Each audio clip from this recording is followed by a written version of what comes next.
Swine flu की जद में भगवान,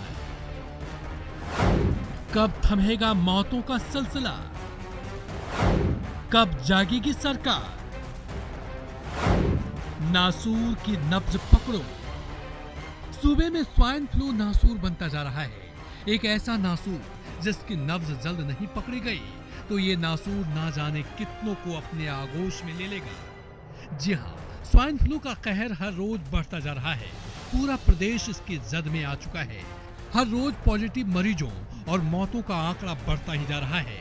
लेकिन जरा सोचिए, जब स्वास्थ्य विभाग खुद इसकी चपेट में आ जाए तो सूबे के बाकी लोगों का क्या होगा। जी हाँ, राज्य के कावड़िया अस्पताल के अध्यक्ष स्वाइन फ्लू पॉजिटिव पाए गए हैं। यही नहीं, एसएमएस अस्पताल के 2 रेजिडेंट डॉक्टर्स और चिकित्सक, कोटा चिकित्सा विभाग के संयुक्त निदेशक और इनकी पुत्री, झालावाड़ में एक महिला मेडिकल सुपरवाइजर, श्री गंगानगर के पूर्व पीएमओ सुनीता सरदाना और उनकी पुत्रवधू, चूरू में एक पैरामेडिकल स्टाफ। ऐसे में एक नहीं, सैकड़ों की फहरिस्त है जो जद में है। और आखिर राजस्थान लैब टेक्नीशियन कर्मचारी संघ टीकों की कमी और जागरूकता का हवाला दे रहा है। कई जगह तो टीके उपलब्ध नहीं है, जबकि गवर्नमेंट कहती है टीके भी सब जगह उपलब्ध करवाए या लोकल परचेजिंग वगैरह खरीद लें। और दूसरा, अवेयरनेस का भी अभाव ही है। बहुत से बंदे ये भी चाहते हैं कि अभी तक ठीक है कि नहीं है, अभी तक जो अवेयरनेस होनी चाहिए थी वो अवेयरनेस अभी तक प्रॉपर आई नहीं है लोगों में। जो भगवान खुद मरीजों का इलाज करते हैं, वो धरती का भगवान ही स्वाइन फ्लू की चपेट में आ जाए तो इलाज कराने किसके पास जाया जाए। ऊपर से स्वास्थ्य विभाग की टीकों का दुहाई कि प्रदेश में चिकित्सकों को टीका लगाया जा रहा है, जिसके बचाव की अवधि 1 साल की होती है। टीके को सार्वजनिक तौर पर इसलिए भी नहीं लगाया जाता है क्योंकि इसकी लागत ज्यादा होती है और इसके साइड इफेक्ट का भी खतरा रहता है। ऐसे में पूरी जानकारी देने के बाद ही स्टाफ को टीका लगवाने के लिए कहा जाता है। वैक्सीनेशन की जो गाइडलाइन भारत सरकार से आई हुई हैं वो सब जगह डिस्ट्रीब्यूट की गई हैं और सब जगह ये एमआरएस से जो वही कर्मी जो उनके स्वाइन फ्लू के पेशेंट के संपर्क में आते हैं उन्हें लगवाए जाने का प्रावधान भी है। तो अभी इस तरह की कोई कहीं शिकायत प्राप्त नहीं हुई है। सच तो ये, मौत का दूसरा नाम स्वाइन, जो पहले सरकार से लेकर जनता को जागरूक होना पड़ेगा और मिलकर इस मौत के वायरस से लड़ना होगा और इसके पांव पसारने से। पूरे प्रदेश में जिस प्रकार से स्वाइन फ्लू का कहर लगातार जारी है, उसे देखते हुए चिकित्सा एवं स्वास्थ्य विभाग के लिए अब यह जरूरी हो गया है कि जो इस मुहिम में जुटे हुए लोग हैं उनकी सुरक्षा के लिए टीके उपलब्ध कराए जाएं। जहां एक और लोकल परचेज की बात कही गई है, वहीं लैब टेक्नीशियंस का कहना है कि जागरूकता के अभाव के चलते भी चिकित्सा कर्मी और चिकित्सक भी लगातार स्वाइन फ्लू के शिकार हो रहे हैं। कैमरा पर्सन विनु के साथ सचिन शर्मा, न्यूज़ 18 जयपुर। और संवाददाता सचिन हमारे साथ फोन लाइन पर जुड़ चुके हैं। सचिन, ये आंकड़ा देखने के बाद एक ही अहम सवाल, कब थमेगा मौतों का सिलसिला? सचिन, देखिए नूपुर, जिस तरह से लगातार मौतों का सिलसिला बढ़ रहा है और जिस तरह से आज का जो अगर हम कहें आंकड़ा 43 हो चुका है, तो ये बताता है कि अभी तक जो पॉजिटिव केसेस की जो संख्या थी लगातार जो बढ़ रही थी, अब जो है उस पर लगाम लगनी चाहिए। वो ऐसा अभी तक कहीं दिखाई नहीं दिया है, क्योंकि आज भी अगर हम देखें तो 63 जो है वो नए पॉजिटिव केस आए हैं और करीब 1100 यानी 1099 पॉजिटिव मरीज इस समय पूरे प्रदेश में स्वाइन फ्लू पॉजिटिव है। तो ऐसे में अब ये जरूरत है इस बात की कि अब चूंकि सर्दी का अगर हम असर देखें तो लगातार जो है जो तेज सर्दी पड़ रही थी, कड़ाके की सर्दी थी, उससे कहीं कहीं अब थोड़ी बहुत निजात मिलती हुई दिख रही है, क्योंकि 2 से 3 डिग्री का टेम्परेचर में जो है बढ़ोतरी हुई है। उसके चलते ऐसा चिकित्सकों का मानना है कि शायद सर्दी अगर कम होती है तो इससे कहीं ना कहीं इस पर लगाम लगेगी। मौसम का जो एक कहर जिसको कहें, इस बीमारी के साथ जो बरप रहा था लोगों पे, उसमें कहीं ना कहीं अब राहत मिलेगी। लेकिन अभी भी ये समझने की जरूरत है कि जब तक लोग जागरूक नहीं होंगे, लोग अपनी जांच नहीं करवाएंगे, सर्दी खांसी जुकाम अगर उन्हें इस तरह के जो मौसमी बीमारियों के लक्षण होते हैं अगर उनकी जांच नहीं करवाएंगे, तब तक स्वाइन फ्लू को डिटेक्ट नहीं किया जा सकता है। ऐसे मरीजों को हमें स्क्रीनिंग करके अलग करना होगा। और यही वजह है कि जो चिकित्सा मंत्री डॉक्टर रघु शर्मा, उन्होंने कल भी स्वास्थ्य भवन में देर शाम एक बैठक ली थी, जिसमें कहा था कि 21 से 23 जनवरी तक एक अभियान चलाया जाए पूरे प्रदेश में और विशेष रूप से स्क्रीनिंग की जाए, लोगों की एक एक व्यक्ति की स्क्रीनिंग हो, जिसमें ये तय किया जाए और ऐसे लोगों को छांटा जाए जिनके स्वाइन फ्लू जैसे लक्षण होते हैं, ताकि उन्हें एहतियात के तौर पर दवा दी जाए और इससे ये सुनिश्चित किया जाए कि स्वाइन फ्लू पर जो है वो लगाम लगाई जाए। बिल्कुल सचिन, जैसा कि आपने कहा कि लोगों को जागरूक होने की जरूरत तो है ही, लेकिन इसके साथ एक सवाल ये भी बनता है कि जब लोगों को जागरूक होना है, लेकिन साथ ही जब चिकित्सक खुद ही स्वाइन फ्लू की चपेट में आ जाए तो मरीज कहां जाएगा। तमाम जानकारियों के लिए बहुत बहुत शुक्रिया सचिन। तो स्वाइन फ्लू बेहद ही खतरनाक है और इसकी अनदेखी जानलेवा साबित हो सकती है। तो आइए जान लेते हैं कि इसके लक्षण क्या है और क्या सावधानियां बरतनी चाहिए।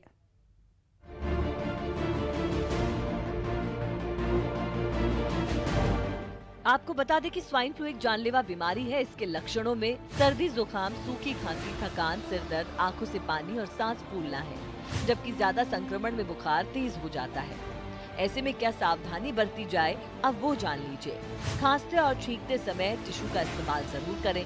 वहीं बाहर से आकर हाथों को साबुन से अच्छी तरह धोना चाहिए। स्वाइन फ्लू वाले मरीजों को हमेशा मास्क पहनना चाहिए और घर में ही रहना चाहिए, जबकि दूसरे लोगों को स्वाइन फ्लू के लक्षण वाले मरीजों के क्लोज कांटेक्ट से बचना चाहिए। तो हमारी आपको राय है कि स्वाइन फ्लू से डरने की बजाय prevention is better than cure को फॉलो करें। Bureau report, news 18 network. और अब बात विधानसभा की कार्यवाही से, जो कि आज भी काफी हंगामेदार रही। 15वीं विधानसभा के पहले सत्र के चौथे दिन लंगड़ा सुर्खियों में रहा। इस लंगड़ा पर विधानसभा में जमकर लफड़ा भी हुआ। लंगड़ा को लेकर क्यों हंगामा हुआ, देखिए रिपोर्ट में। जुबान फिसली और मच गया बवाल। लंगड़ा के लफड़े में फंसी कार्यवाही। कटारिया गहलोत में वार पलटवार। विधानसभा में जमकर हुआ हंगामा।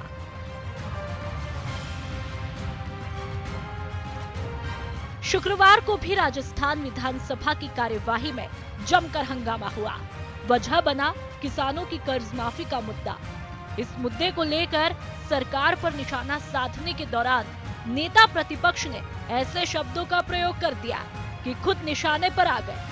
कर्ज माफी के मुद्दे पर नेता प्रतिपक्ष कटारिया ने कहा कि सरकार बताए कि कितने किसानों का कर्जा माफ करेगी और इसके लिए क्या व्यवस्था है। इसके साथ ही उन्होंने इसे लंगड़ा आदेश बता डाला। इस दौरान सदन में जमकर हंगामा हुआ, जिसके बाद कार्यवाही स्थगित करनी पड़ी। तो मैं ये सोच रहा हूँ कि वास्तव में केवल और केवल किसानों को भ्रमित करने के लिए एक झूठा आश्वासन 10 दिन का देकर के जो वोट बटेरने की कोशिश की, वो इनके गले की हड्डी बन गई। ना तो अब ये बता सकते हैं कि कितने किसानों का कर्जा माफ होगा, न ये बता सकते हैं कि इसमें पैसे की जरूरत कितनी होगी, और न ये बता सकते हैं कि पैसे की व्यवस्था कहाँ से होगी। तो एक तरह से एक तरह से झुंझुना है जिसमें होगा कुछ भी नहीं, लेकिन इस घोषणा की है। तो मैं सोचता हूँ जिस बात को इन्होंने लोगों को अपनी ओर आकर्षित करने का प्रयत्न किया, वही इन्हें गले की हड्डी बनकर के फंस जाएगी, ये मेरा दावा है। सीएम अशोक गहलोत ने लंगड़ा आदेश पर पलटवार किया। उन्होंने कहा कि आदेश लंगड़ा नहीं होता, सोच लंगड़ी होती है। उन्होंने कहा कि संपूर्ण कर्ज माफी राज्यों के स्तर पर संभव नहीं है, इसलिए उन्होंने पीएम को चिट्ठी लिखकर पूरे देश के किसानों की संपूर्ण कर्ज माफी की मांग की है। अच्छी बात है, मतलब जिनकी सोच ऐसी होती है वही ऐसी बात बोल सकते हैं। कोई इतना स्पष्ट आदेश है, इतनी स्पष्ट मानसिकता हमारी है, इतनी स्पष्ट विचार कमिटमेंट के साथ में राहुल गांधी जी ने कहा, उन्हें करके दिखाया। 2 दिन में हमने आदेश जारी कर दिए। अब प्रक्रिया चलेगी, बैंकों से रिपोर्ट ली जाएगी, किनके बकाया है, किनके नहीं है, कितने हैं कितने नहीं है, ये काम ही नहीं करेंगे हम लोग। सीएम के जवाब के बाद भी नेता प्रतिपक्ष और बीजेपी विधायक संतुष्ट नहीं हुए, तो कटारिया ने फिर सवाल उठाया कि क्या केंद्र से पैसे मिलने के बाद कर्ज माफ होंगे। तो संसदीय कार्य मंत्री धारीवाल ने कटारिया को टोकते हुए कहा कि केंद्र पैसा दे या नहीं, सरकार 2 लाख रुपए तक का सभी किसानों का कर्ज माफ करेगी।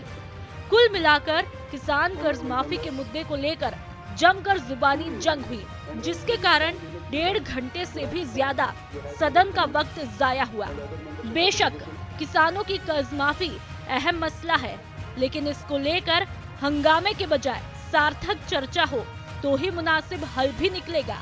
न्यूज़ 18 राजस्थान के लिए जयपुर से सुधीर शर्मा और सौरभ गृहस्थी के साथ गोवर्धन चौधरी की रिपोर्ट। बढ़ते हैं आगे। लोकसभा चुनाव से पहले कांग्रेस महिला आरक्षण का दांव भी खेलने जा रही है। गहलोत सरकार इस सत्र में ही विधानसभा और लोकसभा में महिलाओं के लिए 1/3 सीटें रिजर्व करने का प्रस्ताव लाएगी और प्रस्ताव पारित कराकर केंद्र को भेजा जाएगा।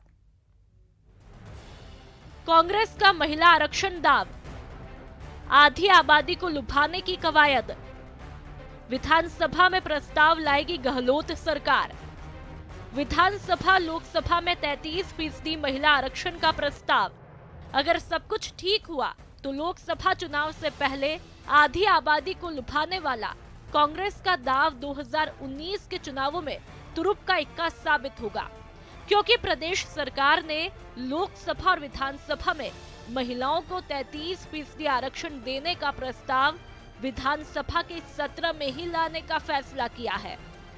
गुरुवार को सीएम गहलोत की अध्यक्षता में हुई कैबिनेट की बैठक में यह निर्णय लिया गया। प्रस्ताव पारित होने के बाद इसे केंद्र सरकार के पास भेजा जाएगा। लगातार संघर्ष करते करते आखिर में लोकसभा में पास भी हो गया बिल, पर राज्यसभा में अटका हुआ है। वो चाहते हैं कि जो कांग्रेस शासित राज्य हैं वहाँ की विधानसभा में भी प्रस्ताव पास करें। तो कल हमने नीतिगत फैसला किया कि हम इसको प्रस्ताव पास करने की प्रक्रिया शुरू कर रहे हैं और प्रस्ताव पास करवाएंगे। डिप्टी सीएम सचिन पायलट ने दावा किया कि कांग्रेस महिला आरक्षण बिल को लेकर हमेशा से गंभीर रही है और जिन जिन प्रदेशों में कांग्रेस की सरकार है वहां इसे लागू किया जाएगा। सबकी आम राय बनी है कि जहाँ जहाँ हमारी सरकार है वहाँ तो हम इसको लागू करना चाहिए। हम लोगों को कांग्रेस पार्टी का बड़ा पुराना स्टैंड है और हम लोग जब सत्ता में थे केंद्र में तब भी हम लोगों ने ये बिल सदन में लेकर आए थे कि महिलाओं को 1/3 आरक्षण मिलना चाहिए विधानसभा लोकसभा के अंदर। और सोनिया गांधी जी तो पूरी तरह कमिटेड रही हैं इस इशू को लेकर बहुत लंबे अरसे तक। और अब कांग्रेस अध्यक्ष जी ने, राहुल गांधी जी ने कहा है जहाँ हमारी सरकार है कम से कम वहाँ पर हम इसको आगे लेकर जाएँ।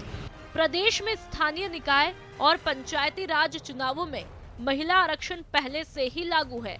वहीं विधानसभा लोकसभा में महिलाओं के लिए 33% आरक्षण का बिल लोकसभा में पास होने के बाद राज्यसभा में अटका पड़ा है। ऐसे में कांग्रेस के रणनीतिकारों को ये लग रहा है कि उनकी ये पहल लोकसभा चुनाव में आधी आबादी को लुभाने में कामयाब होगी। यही वजह है कि प्रदेश सरकार ने महिलाओं को 33% आरक्षण देने का प्रस्ताव विधानसभा के सत्र में ही लाने का फैसला किया है। जयपुर से न्यूज़ 18 के लिए गोवर्धन चौधरी की रिपोर्ट। और संवाददाता सुधीर शर्मा हमारे साथ जुड़ चुके हैं, साथ ही गोवर्धन चौधरी भी जुड़े हैं। सबसे पहले सुधीर, आपका रुख करना चाहेंगे, आज की जो सदन की तस्वीरें देखने को मिली उससे क्या लगता है कि 2019 के लिहाज से अब कांग्रेस के लिए कर्ज माफी का जो फैसला है वो धरातल पर जल्द उतारना एक अहम चुनौती बना हुआ है? सुधीर,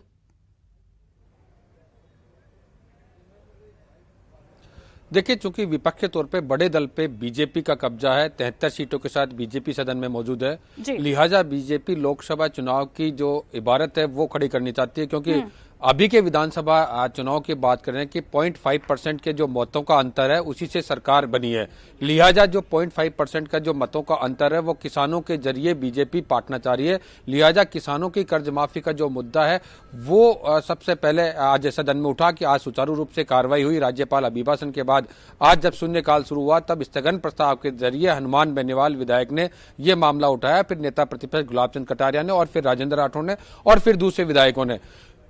कर्ज माफी का एक ऐसा मुद्दा है जो सरकार के पास इसका फिलहाल उपचार नहीं रहा है, तो उन्होंने केंद्र सरकार पर डाल दिया गया कि संपूर्ण कर्ज माफी के लिए प्रधानमंत्री नरेंद्र मोदी को मुख्यमंत्री अशोक गहलोत की ओर से पत्र लिखा गया है। अब बीजेपी ने संपूर्ण सरकार से बयान सदन में दिलवा लिया, उसके बाद सदन के अंदर वेल में आके संपूर्ण कर्ज माफी की मांग सरकार के सामने रख दी और गतिरोध सा बन गया।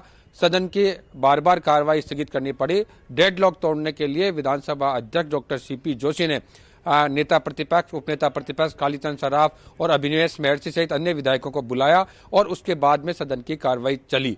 इसके पेटे अगर अंदर के पेटे देखें कि पूरे मामला क्या है, वो 2019 का जो लोकसभा का चुनाव है वही है और बीजेपी चाहती है कि जिस अंतर से कांग्रेस को जीत मिली है और सरकार बनाई है, उसी अंतर को अगर पाट दिया जाए तो 25 की 25 लोकसभा सीटें किस तरह से जीती जा सकती है, उसकी रणनीति बनाकर अभी सदन के अंदर काम कर रही है। और उस सरकार को घेरने का जो सबसे आसान तरीका बीजेपी को नजर आ रहा है वो किसान कर्ज माफी से जुड़ा हुआ है, ताकि उसको चुनावों में भी बुनाया जा सके।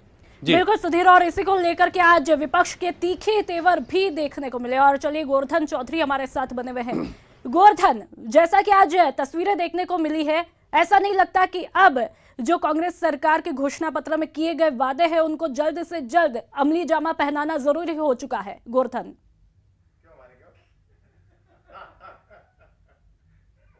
बिल्कुल, विधानसभा में आज कर्ज माफी को लेकर के जो हंगामा हुआ और बीजेपी ने इस को एक राजनीतिक तौर से एक कार्ड प्ले करने की कोशिश की है, तो ये नजारा आगे भी देखने को मिल सकता है, क्योंकि 10 दिन में कर्ज माफी का दावा किया गया था कांग्रेस की ओर से और बीजेपी ने इस मुद्दे को पकड़ा है कि 10 दिन में कर्ज माफी धरातल पे नहीं आई। हालांकि सरकार की ओर से ऑर्डर जारी हो गए, कमेटी बना दी गई, लेकिन बीजेपी इस मांग को उठा रही है कि 10 दिन में किसान को कर्ज माफी का प्रमाण पत्र मिल जाना चाहिए था, उसके खाते में जो कर्ज माफी का पैसा है वो पूरा करके और कर्ज माफी का प्रमाण पत्र मिल जाना चाहिए था। लेकिन इसी मुद्दे को लेकर के अब क्योंकि सरकार ने कमेटी बनाई है और पूरी एक्सरसाइज की जा रही है इसके ऊपर, तो इसमें थोड़ा वक्त लगता है धरातल पे पहुंचने पे। इसी बीच विधानसभा सत्र आ गया, तो बीजेपी ने इस विधानसभा सत्र में कर्ज माफी को एक बड़ा मुद्दा बनाया। बिल्कुल गोवर्धन, साथ ही दूसरी तरफ आधी आबादी को लुभाने की कोशिश भी देखने को मिली। गोवर्धन, 33% महिला आरक्षण।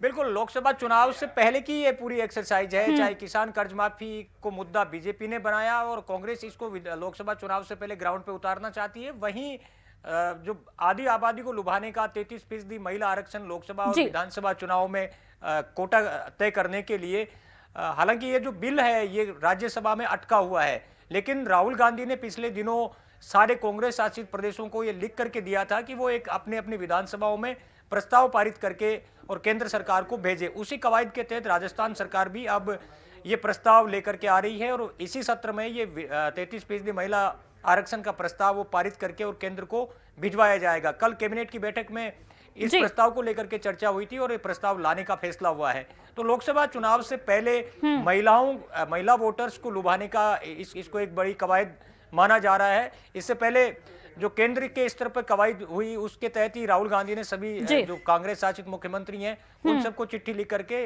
ये प्रस्ताव पास करने को कहा था। अब देखना होगा किसान कर्ज माफी और बिल्कुल जिस तरह की आज तस्वीरें देखने को मिली तो उससे सवाल खड़ा हो पाता है कि मिशन 25 को लेकर के अब कांग्रेस कितना जनता को लुभा पाती है। तमाम जानकारियों के लिए बहुत बहुत। और अब बात करते हैं 2019 के लिए कांग्रेस के मिशन 25 की। लगातार तीसरे दिन आज भी CM Gehlot, deputy CM pilot और कांग्रेस प्रदेश प्रभारी अविनाश पांडे लोकसभा सीटों पर मंथन कर रहे हैं। आज 5 लोकसभा सीटों को लेकर चर्चा की जा रही है। नागौर, सीकर, बारा, झालावाड़ लोकसभा सीट पर मंथन किया। अब कोटा, बूंदी लोकसभा सीट पर चर्चा जारी है।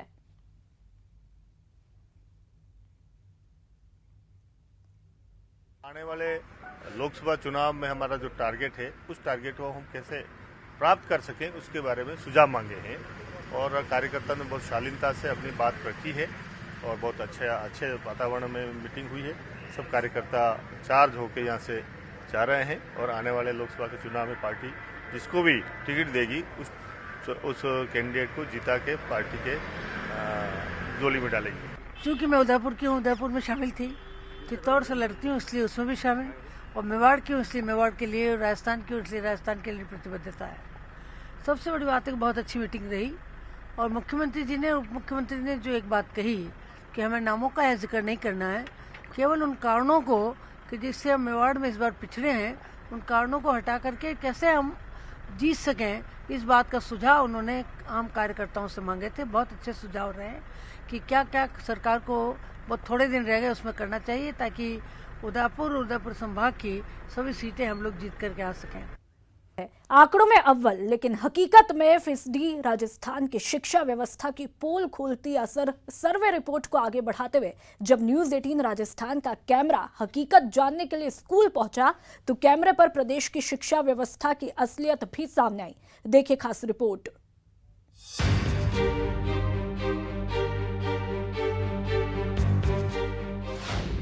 असर 2018 की रिपोर्ट के बाद जमीनी हकीकत। न्यूज 18 के कैमरे पर शिक्षा व्यवस्था। कैसा है राजस्थान के बच्चों का भविष्य? 8वीं के छात्रों को कक्षा 2 के सवाल।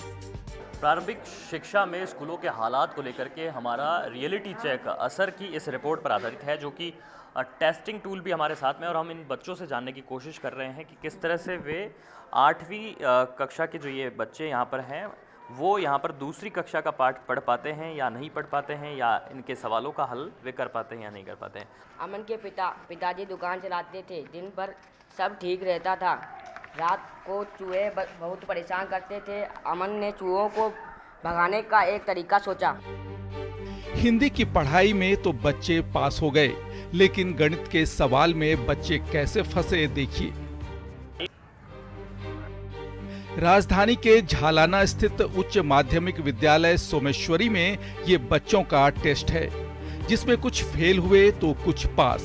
15 लीटर पानी को शुद्ध करने के लिए दवाई की 3 गोलियां डालनी पड़ती है ना? तो 35 लीटर पानी को शुद्ध करने के लिए कितनी गोलियां डालनी पड़ेगी?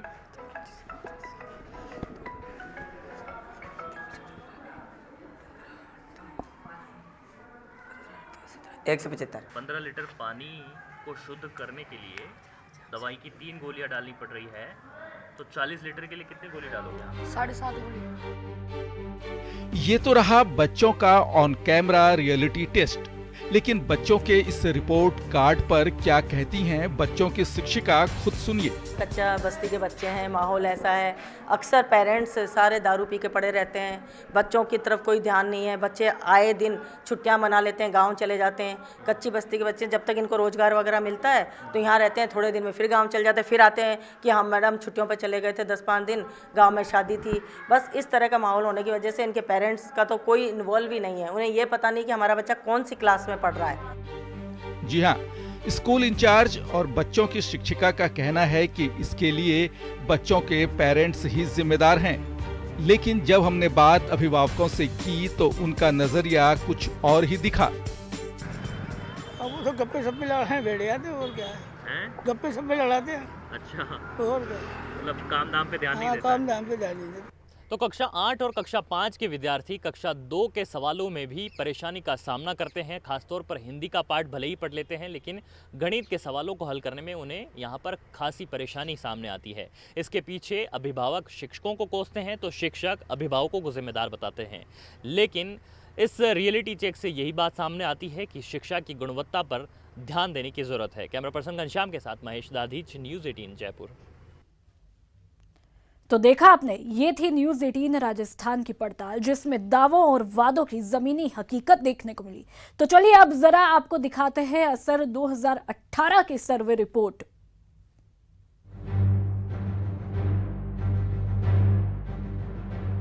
यूं तो शिक्षा के मामले में राजस्थान दूसरे पायदान पर है, लेकिन यहाँ सच्चाई कुछ और ही है। हाल ही में असर यानी annual status of survey report के मुताबिक पिछले कुछ सालों में राजस्थान में बुनियादी शिक्षा में गिरावट दर्ज की गई है।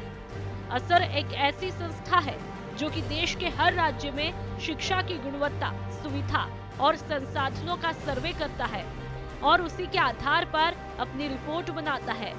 चलिए अब ये जान लीजिए कि असर संस्था के मुताबिक राजस्थान में शिक्षा की गुणवत्ता क्या है। तीसरी क्लास के 80% बच्चे क्लास दूसरी का पाठ नहीं पढ़ पाते।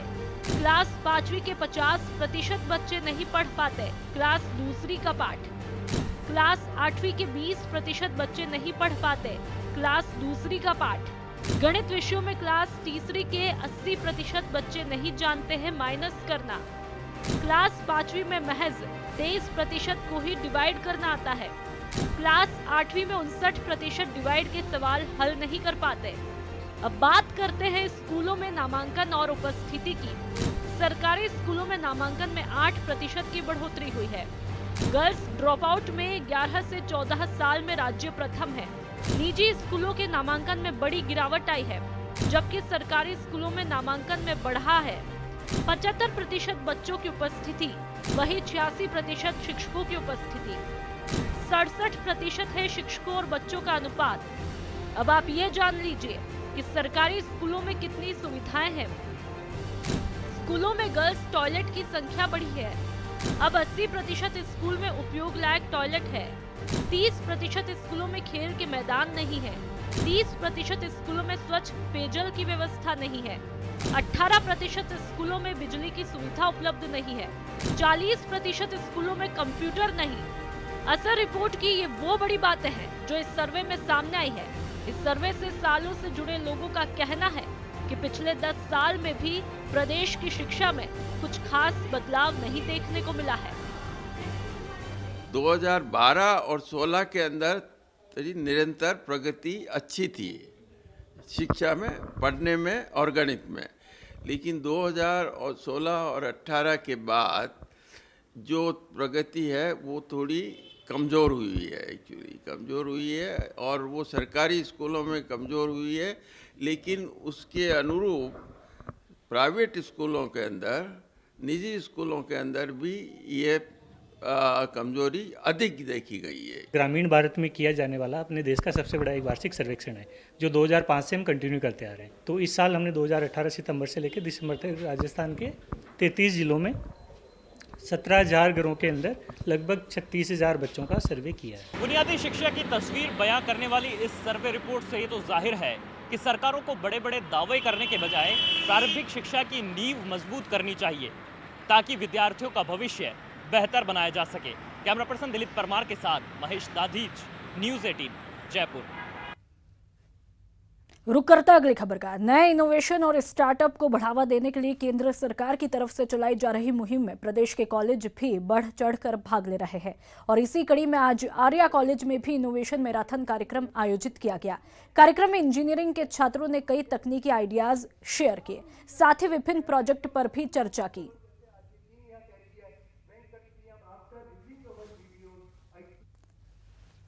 मैराथन एक वो मुहिम है जो हमारे cabinet minister sir Shri Suresh Prabhu ji द्वारा इनॉग्रेट किया गया है। नई इनोवेशंस को और नए बिजनेस स्टार्टअप्स को इंडिया में अलग अलग जगह पे जाके ढूंढ के लाने के लिए और उनको मेंटोरशिप, उनको फाइनेंशियल असिस्टमेंट और बहुत सारी चीज़ें जो रिसोर्सेज के रूप में उनको चाहिए होती हैं, हम बच्चों तक वो पहुंचाते हैं। हम बहुत सारे बच्चों ने 20-25 ग्रुप्स ने अपने आइडियाज़ को आगे रखा और उनको सपोर्ट करने के लिए, उनके आइडियाज़ को कमर्शियली वाइबल करने के लिए बहुत सारे बैंक्स, बहुत सारी ऑर्गेनाइजेशंस उनको टेक्निकल एडवाइस देने के लिए और एक्सपर्टीज़ शेयर करने के लिए बहुत सारे लोगों ने इसमें अपना सहयोग करा और इन आइडियाज़ के थ्रू आई एम श्योर ये बच्चे कुछ नया करके दिखाएंगे। केंद्र सरकार के सवर्णों को 10% आरक्षण देने के फैसले के बाद अब एक बार फिर आरक्षण का जिन बोतल से बाहर निकलता हुआ दिख रहा है। आज राजधानी जयपुर में गुर्जर समाज के लोगों ने कर्नल किरोड़ी बैसला के घर पर बैठक करके सरकार से 5% आरक्षण देने की मांग की। बैसला ने कहा कि अगर सरकार 20 दिन में हमको आरक्षण नहीं देगी तो फिर प्रदेश भर में आंदोलन किया जाएगा।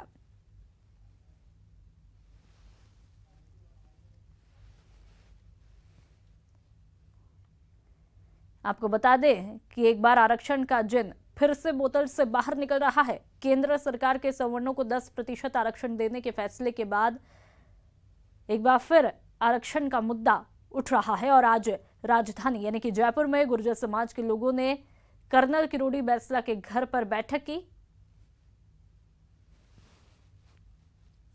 सवर्णों की आरक्षण में एबीसी को 10% आरक्षण दे दिया, जिसकी सारी प्रक्रिया पूरी कर दी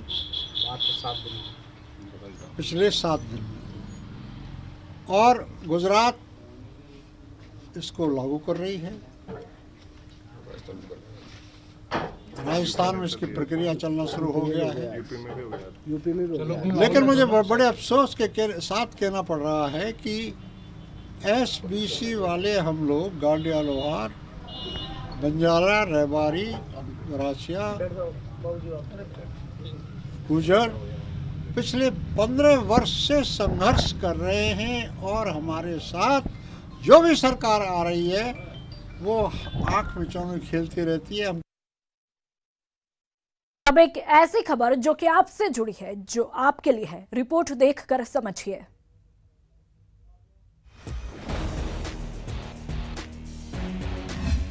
गतिमान प्रशासन को गति मिलने की उम्मीद। कलेक्टर आनंदी ने उठाया बीड़ा।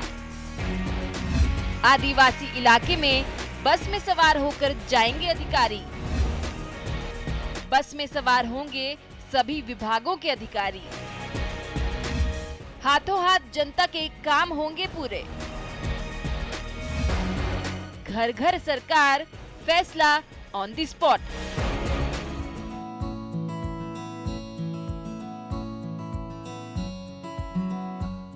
पहले इस बस को देखिए,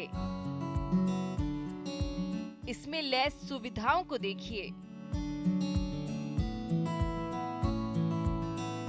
सुविधा देखकर चौंक गए होंगे आप। और आप ही क्यों, कोई भी चौंक जाएगा।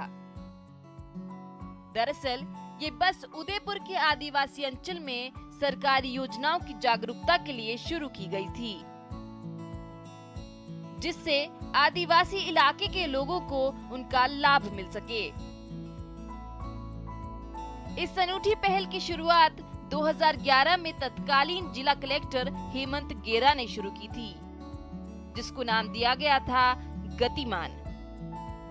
गतिमान ने गति तो पकड़ी, लेकिन जब तक हेमंत गेरा थे सिर्फ तब तक। हेमंत गेरा के जाने के बाद गतिमान की गति थम गई और कोई भी जिला कलेक्टर या अधिकारी ने उसकी तरफ ध्यान नहीं दिया। अब नए जिला कलेक्टर आनंदी ने हेमंत गेरा के प्रोजेक्ट को अपना ड्रीम प्रोजेक्ट मानते हुए फिर से शुरू करने का बीड़ा उठाया है। जिला कलेक्टर ने निर्देश दिए हैं कि 1 फरवरी से गतिमान फिर से अपनी गति पकड़ेगा और जनता के कार्यों को उनके घर घर जाकर पूरा करेगा। गतिमान प्रशासन एक योजना बहुत पहले जो पूर्व कलेक्टर हैं हेमंत गेरा साहब, उनके टाइम पे स्टार्ट की गई थी, जिसमें एक फुल्ली इक्विप्ड बस, एक अपने जो इंटीरियर इलाका है कोटड़ा और झाडोल के लिए एक बस उन्होंने तैयार कराया था। ये थी जो आधुनिक रहेगी, जिसमें सारी सुविधाएं होंगी। तो अपना पूरा सब डिवीजन का जो टीम है, उस पर्टिकुलर ब्लॉक का टीम है, वो इस बस में बैठ के उस पंचायत में जाएगा। लंबे समय से बस के पहिए थमे हुए हैं, जिससे बस की हालत खस्ता बनी हुई है। लेकिन जिला कलेक्टर के निर्देश पर बस को चुस्त दुरुस्त करने का काम शुरू कर दिया है। अब देखने वाली बात यह है कि जिला कलेक्टर के इस ड्रीम प्रोजेक्ट गतिमान को बाकी अधिकारी कितनी गति दे पाएंगे और कितना फैसला ऑन द स्पॉट कर पाएंगे। पूरी खस्ता हाल बस है अभी, क्योंकि कई वर्षों से इस बस का संचालन बंद पड़ा हुआ था, लेकिन एक बहुत ही अच्छी सोच के साथ इसकी शुरुआत की गई थी। तहसीलदार तक इस बस में खुद बैठे होते थे और जिस गांव में ये जाती वहां पर लोगों की, आदिवासी अंचल के लोगों की लंबी कतारें लगती थी और वे जो सरकारी योजना है उसका लाभ पाते थे। प्रशासन खुद उन लोगों के घर तक जाएगा, गाँव जाएगा और उन्हें सरकारी योजनाओं के लाभ देने के साथ में उनके जो सरकारी काम है जो उन्हें कराने में मुसीबत आती थी, अब उनके घर जाकर पूरे करेगा। कैमरा पर्सन जमाल खान के साथ कपिल श्रीमाली, न्यूज़ 18 उदयपुर। और अब बात श्री गंगानगर में चल रहे गंदा व्यापार की। जी हाँ, इस रिपोर्ट को देखकर आप भी यही कहेंगे कि यहाँ पर सहायता के नाम पर साजिश हो रही है। सहायता के नाम पर साजिश हो गया। नहीं, बीमार भी नहीं ठीक ठाक, कोई जबरदस्ती दवाई देता, सबको दवाई देता है। हम डरते, पता नहीं कैसी की दवाई दे रहे हैं, जहर दे रहे हैं, पता नहीं क्या चीज दे रहे हैं, रोटी भी खाते तब भी डरते। भरोसे के नाम पर भयंकर पाप। मैं वहाँ पे गया था तो वो बच्ची बोली, भैया मेरे को यहाँ पे इन्होंने किडनैप कर रखा है, जाने नहीं देते। आश्रम में अत्याचार देखिए। इसने मारा जय सिंह जी ने। हाँ। क्यों मारा? दवाई क्यों नहीं खा रही? दवाई मैं नहीं खा रही, मैं घर जाना, मैंने दवाई खानी, तो मारा चपेट मारी मेरे बट के मुंह पर। श्री गंगानगर में गंदा व्यापार। गोली इतनी गोली होती है, छोटे छोटे से गोलियां होती है, इतनी से गोलियां। अच्छा। सबको देनी है रात को खाने को। सबको देते हैं? हाँ, सबको हाथ पे। और जो नहीं लेता है उसके थप्पड़। तो सुना आपने, ये दर्द समाज के लावारिस और बेसहारों को सहारा देने का चोला ओढ़े उन लोगों का है जो आपके भरोसे को तोड़ने के लिए ही ताना बाना बुनते रहते हैं। चंपा रानी इसी भरोसे का शिकार हो गई। दरअसल पारिवारिक अनबन होने पर वह घर से निकल गई और पहुंच गई सूरतगढ़ के गुरु भरोसा आश्रम, जहां आश्रम संचालकों ने मन की शांति की जगह उसे कैदी की जिंदगी दे दी। गोली इतनी गोली होती है, छोटे छोटे से गोलियां होती है, इतनी से गोलियां। अच्छा, सबको देनी है रात को खाने को। सबको देते हैं? हाँ, सबको हाथ पे। और जो नहीं लेता है उसके थप्पड़। चंपा के इस दर्द का सहारा स्थानीय युवक सुनील भांभू बना, जो संक्रांति के दिन आश्रम में बेसहारा लोगों को सामान देने गया था। मौका मिलते ही चंपा ने अपनी आपबीती सुनील को बताई और अपने घर वालों को बुलाने की गुहार लगाई। मैं वहाँ पे गया था तो वो बच्ची बोली भैया मेरे को यहाँ पे इन्होंने किडनैप कर रखा है, जाने नहीं देते। तो मैंने कहा भाई अगर घर वाले परिवार का या तो कोई एड्रेस नंबर दो, आप ऐसे तो कैसे जाने देंगे। गुरु भरोसा आश्रम है। तो फिर उन्होंने नंबर दिए आपके पति के, और पति से इनके पापा के नंबर लिए, इनसे बात हुई फ़ोन पे, ये आगे, और फिर गुरु भरोसे वाले कह रहे हैं अभी आप SDM से परमिशन लो। सुनील की बात सुन चंपा के पिता पुरुषोत्तम दास जब आश्रम उसे लेने पहुंचे तो आश्रम संचालकों ने उनकी बेटी को देने से साफ मना कर दिया, जिसके बाद पिता ने SDM और स्थानीय पुलिस से सहायता मांगी। लेकिन जब किसी ने नहीं सुनी तो पिता पुलिस अधीक्षक हेमंत शर्मा की शरण में पहुंचे। गुरु भरोसे आश्रम में वहाँ पे 8 महीने से वो वहीं पर है। अच्छा, वहीं पर वो उसको छोड़ते नहीं है, उल्टी गोलियां खिला के मारपीट करते हैं, बाल भी काट लिए और गंदी गंदी बातें भी करते हैं। इस संबंध में थानाधिकारी सूरतगढ़ को बिल्कुल जो सही जांच करके सही कार्रवाई करने में और उसके पिता की मदद करने में वहाँ के जो लोकल, जहाँ से वो महिला गुम हुई है, वहाँ के लोकल SHO से अपनी रिपोर्ट मंगा के उनकी टीम बुला के नियमानुसार कार्रवाई करने का, बालोतरा से कार्रवाई करने के निर्देश दिए। बहरहाल पिता की गुहार के बाद पुलिस अधीक्षक ने सूरतगढ़ थाने को मामले की जांच पड़ताल के लिए निर्देश तो दे दिया है, लेकिन देखना यह है कि पिता की गुहार के बाद अब पुलिस किस तरह की कार्रवाई करती है। श्रीगंगानगर से राकेश मितवा की रिपोर्ट। बढ़ते हैं आगे। जोधपुर की लाडली शिप्रा को आज अंतिम विदाई दे दी गई। इस मौके पर हर किसी की आंखें नम थी। इस बहादुर बेटी ने काबुल ब्लास्ट में अपनी जान गंवाई।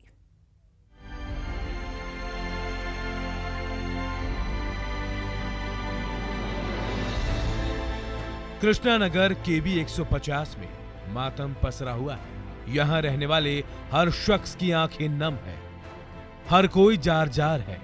1 हफ्ते पहले तक इस घर में खुशियां बरस रही थी, लेकिन अब सिवाय गम के कुछ और नहीं है। शिप्रा के पिता ने 2 दिन तक शिप्रा की मौत की खबर उसकी मां से छुपाए रखी, लेकिन कब तक छुपाए। बेटी के गुजर जाने की खबर तो बतानी ही थी। घर पे भी ऐसा माहौल था कि जो female members of the family है उनको हम बता सकते हैं, नहीं बता सकते। तो आज तक हम लोग उसको वजन को 3-4 दिन से सब जो मेल मेंबर्स हैं वो सहन कर रहे हैं। तो 15 को सर हमें मालूम हो। शिप्रा क्यों हर किसी के लिए बेमिसाल थी, बताएंगे आपको। पहले ये जान लीजिए कि शिप्रा की मौत कैसे हुई। 14 जनवरी की शाम काबुल में एक धमाका हुआ था। RDX से भरा एक ट्रक शिप्रा की बिल्डिंग से टकराया था। शिप्रा जिस कमरे में थी वो कमरा मलबे में बदल गया था। 15 जनवरी को शिप्रा की मौत की खबर उसके घर वालों को मिली। 35 साल की शिप्रा बेमिसाल थी। भले ही वो अपने पीछे 4 साल के बच्चे और पूरे परिवार को रोता बिलखता छोड़ गई हो, लेकिन बचपन से उसकी आदत थी दूसरों के आंसू पोंछने की, और इसी आदत की वजह से वो अफगानिस्तान पहुंच गई। आइए बताते हैं आपको शिप्रा की पूरी कहानी। शिप्रा शर्मा की शुरुआती पढ़ाई जोधपुर में हुई। जय नारायण व्यास यूनिवर्सिटी से शिप्रा ने BCom किया था। वो लंदन की school of oriental and African studies से मास्टर डिग्री हासिल कर चुकी थी। शिप्रा ने एनवायरमेंटल इकोनॉमिक्स में मास्टर डिग्री हासिल की। कई NGO में काम करने के बाद शिप्रा शर्मा AICS से जुड़ गई। नए साल की छुट्टी मनाकर शिप्रा 13 जनवरी को ही अफगानिस्तान लौटी थी। 14 जनवरी की शाम करीब 7:30 बजे शिप्रा ने अपनी मां को वीडियो कॉल भी किया और आधे घंटे बाद ही उसकी बिल्डिंग में धमाका हो गया। शिप्रा के पिता कहते हैं कि जाने से पहले उन्होंने शिप्रा को भारत लौट आने के लिए कहा था, लेकिन उस पर तो कुछ और धुन सवार था। शिप्रा के मामा का कहना है कि शिप्रा बचपन से ही औरों से अलग थी और मानवता की सेवा के लिए ही वो काबुल चली गई थी। उसका उद्देश्य कुछ देश के लिए, कुछ औरों के लिए, ह्यूमैनिटेरियन के लिए कुछ करूं, इसी में उसके वो वहाँ पे उसका इंटरनेशनल ऑर्गेनाइजेशन में काम करते हुए वहाँ पे काम किया उसने। मैंने उसको जाते वक्त कहा भी था, मैंने कहा बेटा हाँ रोज़ बॉम्बिंग हो रही है वहाँ, ISIS और तालिबान रोज़ बॉम्बिंग कर रहे हैं, तो आप तेरे लिए वो ठीक नहीं है, तू वहाँ से शिफ्ट हो जा अब जल्दी, यहाँ इंडिया में बहुत सारे सोर्सेज हैं। उसने कहा मामा मलाला यूसुफजई कर सकती है तो मैं नहीं कर सकती, क्या वो तो मेरे से बहुत छोटी है, मैं कुछ कह नहीं पाया उसे। शिप्रा अक्सर कहा करती थी मौत आनी है तो कहीं भी कभी भी आ जाएगी, लेकिन उसकी मौत इतनी कम उम्र में और ऐसी हो जाएगी किसी ने सोचा नहीं था। सहयोगी शेर सिंह के साथ ललित सिंह, न्यूज़ 18 राजस्थान, जोधपुर। और इस बुलेटिन में फिलहाल इतना ही। नमस्कार।